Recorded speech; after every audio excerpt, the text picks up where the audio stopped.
गुरुभक्त पन्ना से। नमोस्तु महर्षि।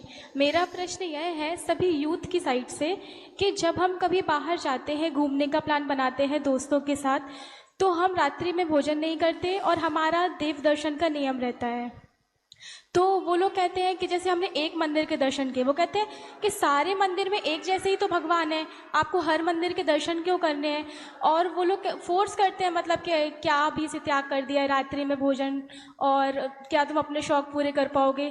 तो उस समय महाराज जी हम क्या उनको बोलें। बहुत बढ़िया। पहली चीज तो ये ध्यान रखें, जब हम भीड़ के साथ चलते हैं तो हम कभी आगे नहीं होते हैं, तो हमें अलग रहना है, क्योंकि हम आगे हैं और उसका नेतृत्व कर रहे हैं। तो आपको उनसे प्रभावित नहीं होना जो आपको ये प्रेरित करेंगे कि बिना भगवान के दर्शन के आप कर लीजिए, अपने रात्रि में भोजन का त्याग कर दिया, क्या फर्क पड़ता है, खा लीजिए। जो लोग अपने नियमों पर अड़िग नहीं रहते वे कभी भी लीड नहीं कर सकते हैं, नेतृत्व नहीं कर सकते हैं।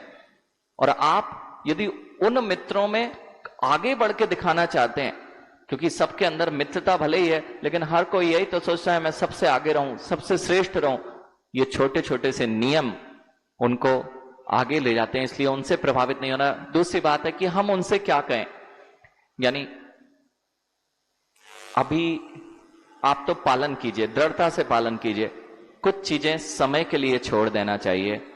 समय बता देता है कि हमने जो नियम पालन किया है उसका उत्तर उन्हें मिल जाता है कि हम वहीं रह गए और ये बहुत आगे निकल गए। इसलिए कुछ प्रश्नों के उत्तर ना देकर अपने नियम पर अड़िग रहिए, समय अपने आप उत्तर देगा कि हमने ये सब क्यों किया था। मैं अपने जीवन में बता दूं, बहुत सारे लोग मुझसे भी कहते थे कैसे जीवन चलेगा। एक मित्र ने तो ये तक बोल दिया कि आप इतने सिंपल रहते हो। इंजीनियरिंग में थे हम और हमारा मित्र था, उसने कहा तुम्हारा जीवन कैसे चलेगा, तुम गाली देना तक तो जाते नहीं हो, कैसे आगे बढ़ोगे। हाँ, ऐसे लोग मिल रहे हैं, तुम ड्रिंक नहीं करते हो, तुम तंबाकू नहीं खाते, तुम क्लब पब नहीं जाते, तुम क्या जीवन जियोगे।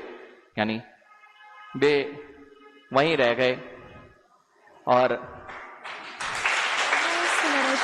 लौकिक में बोल रहा हूं, अभी तो पारलौकिक की बात नहीं। वे जो बोलते थे कि तुम कैसे बढ़ोगे, वे छोटी मोटी जहां पर गाली गलौच वाली चीजें थी वहीं पर अपना जीवन व्यतीत करते रह गए। और जिस जगह पे लोग जाने के लिए तरसते हैं, वह लौकिक उपलब्धियां हमें अपनी नियम और संयम के साथ बढ़ने से मिल गई।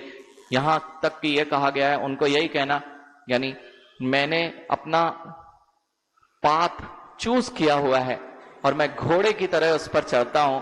बीच में घास के टुकड़े आएंगे, यदि मैं वहां रुक जाऊंगा तो फिर मेरा आगे का लक्ष्य निर्धारित नहीं होगा। इसलिए जो मैंने निर्धारित किया है उस पर मैं अड़िग होकर अपना कार्य करता हूं। नमोस्तु महर्षि। ओम नमः सिद्धेभ्य।